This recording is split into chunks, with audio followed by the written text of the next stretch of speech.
नमस्कार, ओंकार न्यूज देख रहे हैं आप। आपके साथ मैं हूं आस्था श्रीवास्तव। रुक करते हैं खबरों का। उत्तर प्रदेश निकाय चुनाव को लेकर बसपा कार्यालय पर बड़ी बैठक होने वाली है। इस बैठक में पार्टी के सभी पदाधिकारी मौजूद रहेंगे और पार्टी की रणनीति पर चर्चा होगी। तो वहीं आपको बता दें कि बैठक में जोन इंचार्ज, सेक्टर इंचार्ज और जिलाध्यक्ष भी मौजूद रहेंगे। निकाय चुनाव के अलावा इस बैठक में आने वाले लोकसभा चुनाव पर भी चर्चा हो सकती है। तो आपको बता दें कि बसपा की आज बैठक होनी है। मायावती आज बैठक लेने वाली है। पार्टी के सभी पदाधिकारी इस बैठक में मौजूद रहने वाले हैं। बसपा कार्यालय पर तमाम चुनावों को लेकर चर्चा की जाने वाली है। निकाय चुनाव को लेकर मायावती बैठक कर रही हैं और साथ ही साथ इस दौरान लोकसभा चुनाव पर भी मंथन किया जा सकता है। अपनी पार्टी को मजबूत करने की कोशिश मायावती कर रही हैं। किसी भी प्रकार की कमी नहीं यहाँ पर छोड़ने दी जाएगी। तो वहीं अखिलेश यादव की नज़र मायावती के वोट बैंक पर भी नजर आ रही है। सपा को मजबूत करने और बीजेपी को चैलेंज करने के लिए अखिलेश को दलितों का वोट मिले, ये भी जरूरी है।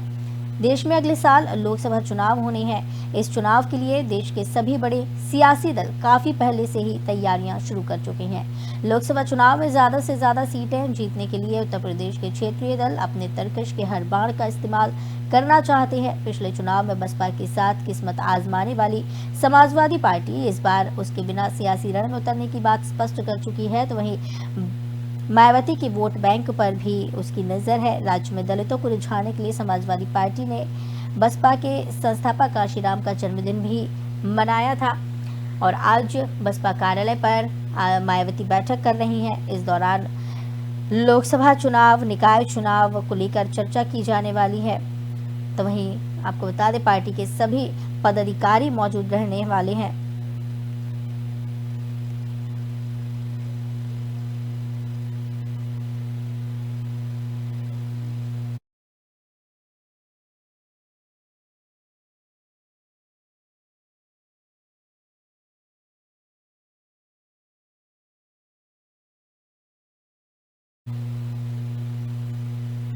मुजफ्फरनगर से बड़ी खबर आ रही है, जहां 2 सड़क हादसों में 5 लोगों की मौत हो गई है। बता दें, खतौली में टैंकर और कार की भीषण टक्कर हुई, जिसमें कार सवार महिला समेत 3 लोगों की मौत हो गई और एक महिला गंभीर रूप से घायल हो गई है। घायल महिला को जिला अस्पताल में भर्ती किया गया, जहाँ उसका इलाज चल रहा है। तो वहीं शाहपुर में ट्रैक्टर ट्रॉली में बाइक सवार ने टक्कर मारी, जिससे बाइक सवार 2 युवकों की दर्दनाक मौत हो गई है। तो आपको बताते चले कि एक बड़ी खबर यहाँ पर सामने आई है। 2 सड़क हादसों में लगभग 5 लोगों की यहाँ मौत हो गई है। टैंकर और कार की भीषण टक्कर देखने को मिली है। तो ये भी बताते चले कि इस दौरान कई लोग घायल हुए, जिनका इलाज चल रहा है। टैंकर और कार की भीषण टक्कर देखने मिली। 2 सड़क हादसे यहाँ हुए हैं। कार सवार महिला समेत 3 लोगों की यहाँ मौत भी बताई जा रही है। मुजफ्फरनगर से ये बड़ी खबर आ रही है, जहां पर 2 सड़क हादसे हुए और इस हादसे में 5 लोगों की मौत हो गई है। बता दें कि खतौली में टैंकर और कार की भीषण टक्कर हुई, जिसमें कार सवार महिला समेत 3 लोगों की मौत हो गई। एक महिला गंभीर रूप से घायल बताई जा रही है। कार सवार महिला समेत 3 लोगों की मौत की ये खबर सामने आ रही है। इस सड़क दुर्घटना में, इस सड़क हादसे में 2 सड़क हादसे हुए। इस दौरान 5 लोगों की मौत की खबर सामने आई है। कार सवार महिला समेत 3 लोगों की जान चली गई। टैंकर और कार की भीषण टक्कर यहाँ पे देखने को मिली है।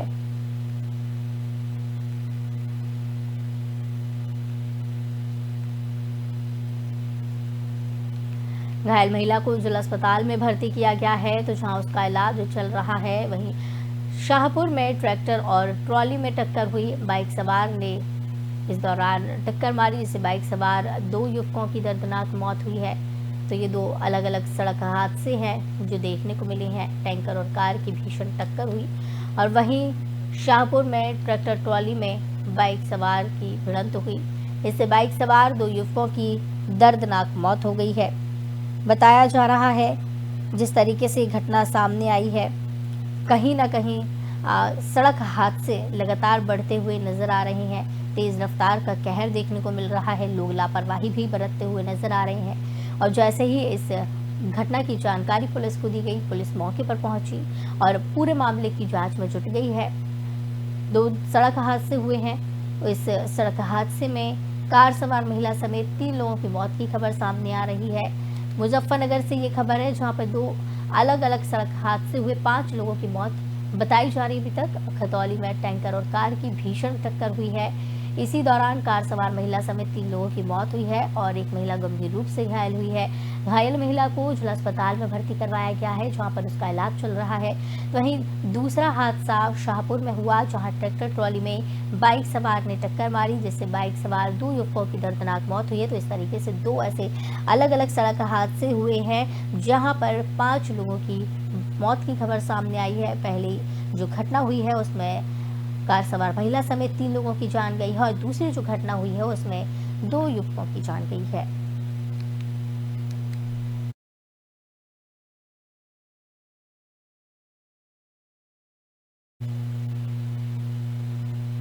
अमेठी में वहां की महिलाएं राहुल गांधी के पक्ष में उतरी और उन्होंने अपने घर के सामने राहुल गांधी के समर्थन में पोस्टर लगाए।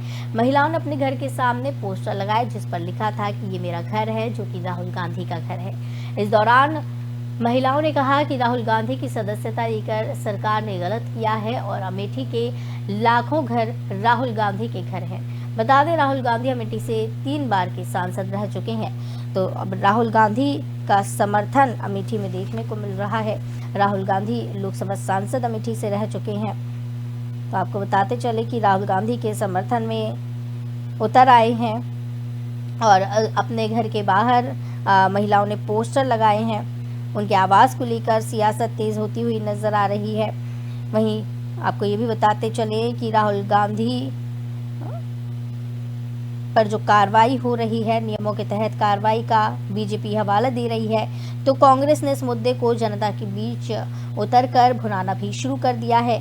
जिस अमेठी से राहुल गांधी पिछला चुनाव हार गए थे, वहां कई जगहों पर राहुल के घर वाले अब पोस्टर लगे नजर आ रहे हैं। कांग्रेस नेताओं ने अपना घर राहुल के नाम करने का ऐलान कर दिया है। अमेठी में राहुल के पोस्टर लगने के बाद कई तरह के सवाल भी खड़े हो गए हैं। तो लगातार राहुल गांधी के समर्थन में अब अमेठी के लोग उतर रहे हैं। राहुल गांधी वहां से सांसद रह चुके हैं और पिछली बार जब लोकसभा चुनाव हुआ था तो राहुल गांधी अमेठी से चुनाव हार गए थे और उसके बाद वायनाड से उन्होंने चुनाव जीता था। वायनाड से राहुल गांधी सांसद थे और अब जो है 2019 के एक मामले में सूरत सेशन कोर्ट ने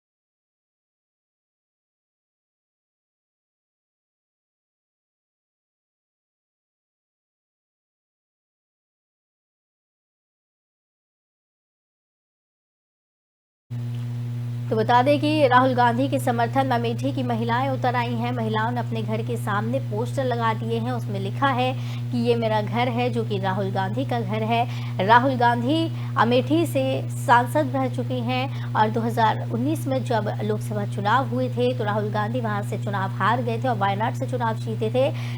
लेकिन अब राहुल गांधी के समर्थन में लोग उतरते हुए नजर आ रहे हैं। तो भारी समर्थन राहुल गांधी का यहाँ देखने को मिल रहा है। एक तरफ तो बीजेपी कानूनी कार्रवाई होने की बात कर रही है और लेकिन दूसरी तरफ कांग्रेस जो है जनता के बीच में उतरकर इसी मुद्दे को भुना रही है। राहुल गांधी की आवाज को लेकर सियासत तेज होती हुई नजर आ रही है।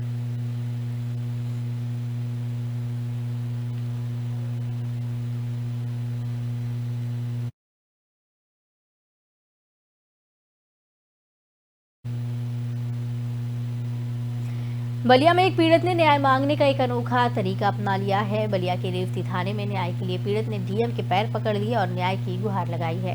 बता दें कि पीड़ित को दबंगों ने घर में घुसकर चाकू से घायल कर दिया, जिसके वो कई दिनों तक बीएचयू ट्रॉमा सेंटर में भर्ती था। कथित तौर पर एसएचओ ने कोई कार्रवाई नहीं की, इसलिए पीड़ित ने डीएम से गुहार लगाई। पीड़ित ने कार्रवाई न होने पर आत्मदाह की चेतावनी भी दी है। तो आपको बताते चले कि परेशान महिला ने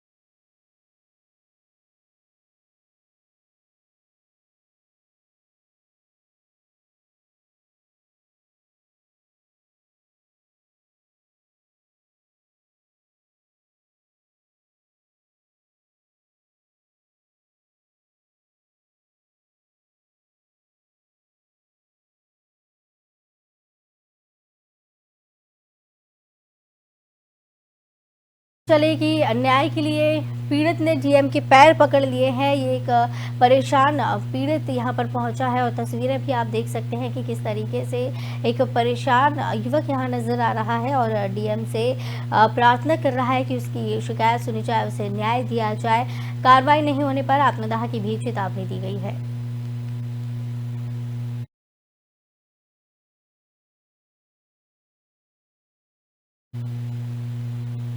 प्रदेश से हज की ख्वाहिश रखने वाले सभी 26,786 आवेदकों को हज पर जाने का मौका मिलेगा। प्रदेश के हज कोर्ट की संभावित सीटों से काफी कम आवेदन होने से सभी आवेदकों का चयन लिया गया है। इस बार मगैर मरहम कैटेगरी में समूह के बजाय पहली बार अकेली महिला को भी आवेदन करने का मौका दिया गया है। बगैर मरहम कैटेगरी में 222 महिलाएं भी हज के लिए रवाना होंगी, तो वहीं 70 साल से ऊपर के बुजुर्ग कैटेगरी में 1272 लोगों ने आवेदन किया है। कोरोना काल से पहले साल 2019 में प्रदेश की हज सीटों का कोटा करीब 32,000 सीटों का था।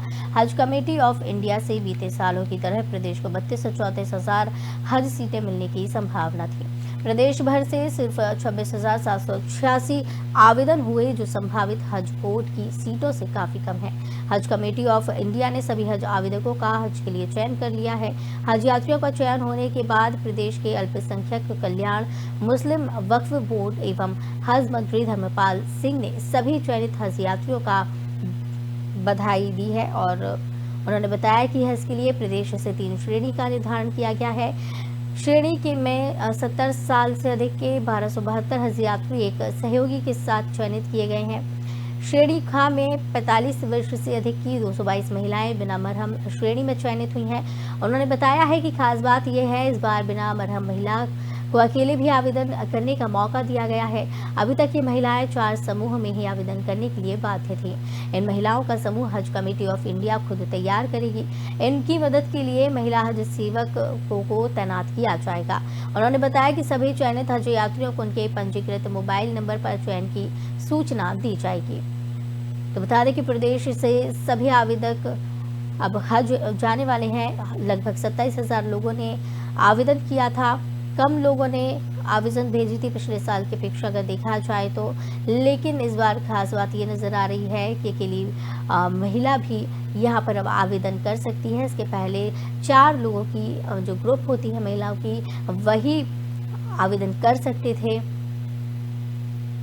हज यात्रियों का चयन होने के बाद प्रदेश के अल्पसंख्यक कल्याण, मुस्लिम वक्फ और हज मंत्री धर्मपाल सिंह ने सभी चयनित हज यात्रियों को बधाई दी है। उन्होंने बताया है कि हज के लिए प्रदेश से 3 श्रेणी का निर्धारण किया गया है। श्रेणी का में 70 साल से अधिक के 1272 हज यात्री चयनित किए गए हैं। श्रेणी खा में 45 वर्ष से अधिक की 222 महिलाएं बिना महरम श्रेणी में चयनित हुई हैं।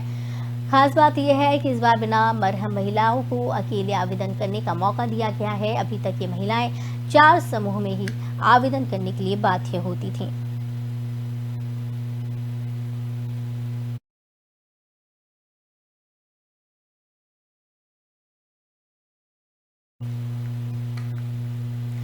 तो इस बुलेटिन में फिलहाल इतना ही। मुझे दीजिए इजाजत। नमस्कार।